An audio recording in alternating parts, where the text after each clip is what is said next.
Welcome back to the channel. Today I'm working on the cold side for the turbo kit.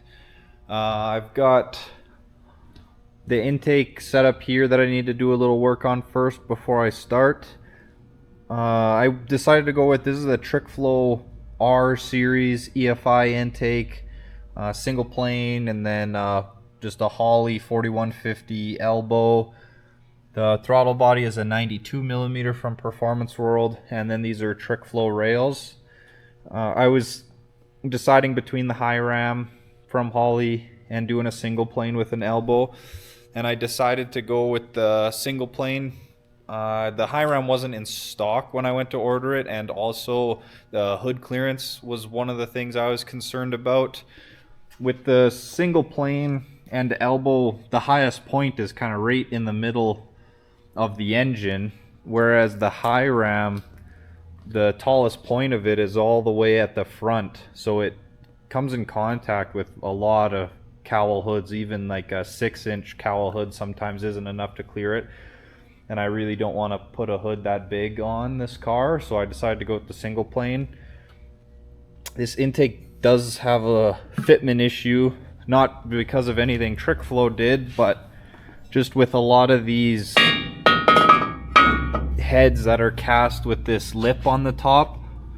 You could see it's under the lip there, but on this side it doesn't clear that lip, so the intake won't seat all the way. Like I said, that's a really common issue with any of these heads that are cast with that lip on the edge. It's not the end of the world. I'll just have to kind of mill down or trim down all the edges of the intake on both sides a little bit, and then it should fit fine. So I'll work on doing that and give you an update once it's finished. So as you can see, I just took the edge kind of off the intake on both sides, and now it fits perfectly fine in between the cylinder heads.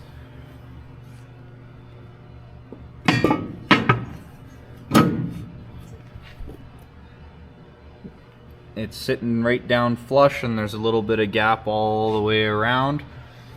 So I'll get the elbow and the throttle body back on, bolt the intercooler back in, and then I can start figuring out where all the piping's gonna go. Okay, intake is on. These silicone couplers are from Performance World. They make them in a bunch of different sizes, so it necks the throttle body down to 3-inch pipe, and same on the intercooler from 4 to 3. This intercooler is an air to water from Frozen Boost. It's the Type 12. They rate it for about 2,000 horsepower. It's a pretty good deal. Most of these air to waters are like $2,000–3,000 bucks Canadian by the time you get them here, and this was about 800, so way cheaper. As far as the piping, I got a bunch of different bends of aluminum, also from Performance World, and their 50mm blow-off valve. So I'm gonna start messing around with the pipe and see where it's all gonna fit. The throttle body one should be easy. It's just gonna come out, do a 90, and down to the intercooler. The one for the turbo is gonna be a little trickier.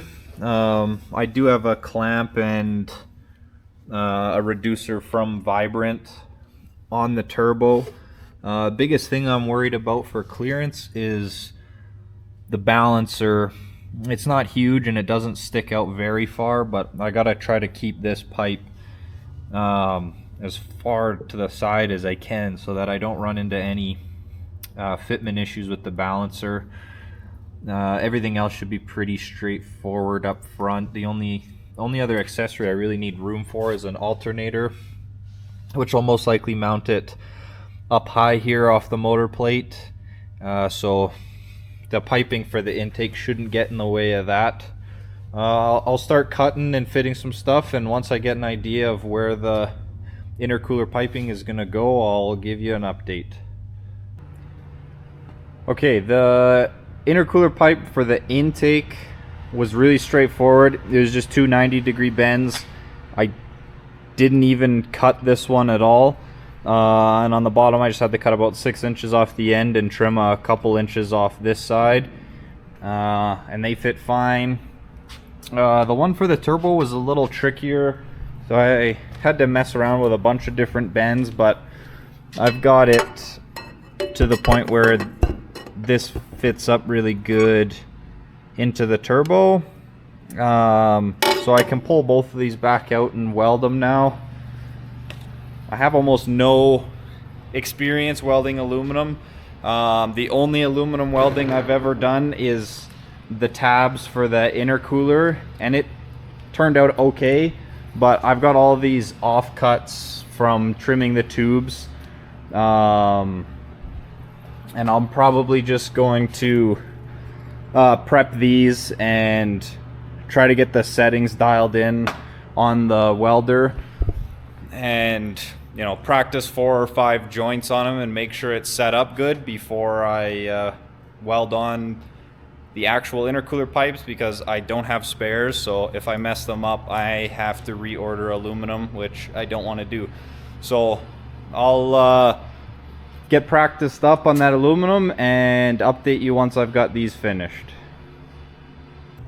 Okay, the whole cold side of the intercooler is done. It turned out really good, actually. I got the blow-off valve on too. This is from Performance World. It's their Pro Series 50mm blow-off valve. The welds aren't the most beautiful thing ever, but they turned out pretty good, and I'm sure they're going to be plenty strong. The only thing really left, I just got to order all the clamps for all the silicone hoses. But that's pretty well the entire turbo kit done now, hot and cold side. So I think next I'm probably going to get on to doing that engine limiter, because it's kind of the last fabrication thing I have in the engine bay that I have parts for right now. And then I'm going to start on the interior and figuring out seat mounts and steering column and the brake pedals and everything like that. I showed this in the last video. This is just the engine travel limiter. So I think all I'm going to do for right now is tack these rod ends into the tube, just so they don't move around on me, and then I'll get the motor mount plate bolted up and swing this in there and see if it's gonna fit with the length this tube is now, or if I need to shorten it a little bit.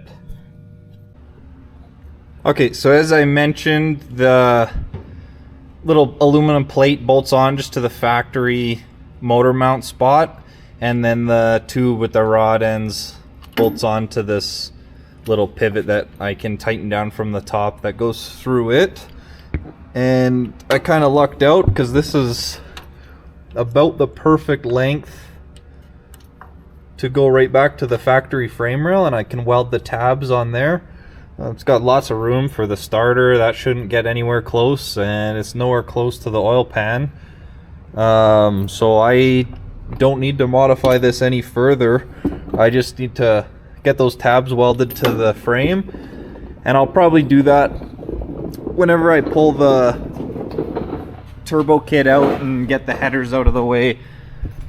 It'll give me a little bit more room in there to work, and none of that stuff will be in the way. So that's kind of all I can do on that piece right now, until I get some of the stuff out of the engine bay and some more room freed up.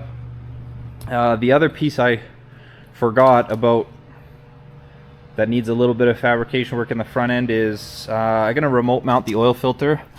So I've got this adapter from Moroso, because the factory filter is a spin-on one, and I've got the really short Motorcraft ones, but they get within like a 1/2 inch of the header. So you can clock this in any direction you want, and it'll just take 2 -10 AN fittings, and then I can move this. I just found on my shelf, so I can use this and it'll just accept the normal spin-on filter.